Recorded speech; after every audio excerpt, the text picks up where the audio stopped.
Hello everyone and welcome to another video. This pasta salad is ideal for dinner parties because you can make it in advance and have it ready whenever you need it. It's a very fast and easy recipe, start to finish 15 minutes max.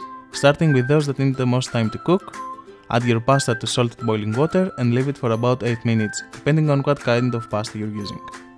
Next, cut around the stalk of the broccoli to create individual florets.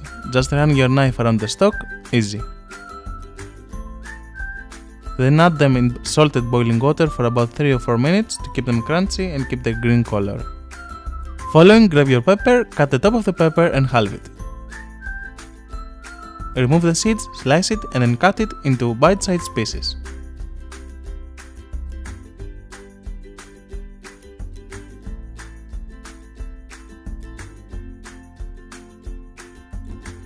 Next, for the sauce, we're gonna use 4 tablespoons of mayonnaise. To that we're gonna add the oil from the tuna, don't waste it.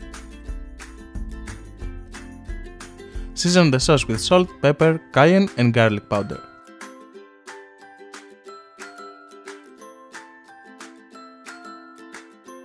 Squeeze half a lemon and the sauce is ready.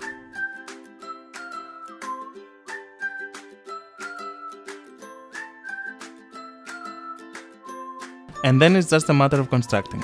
Add your cooked pasta in a bowl, following with the pepper, the broccoli, a tin of drained sweet corn, a tin of tuna and the sauce, and just mix them up.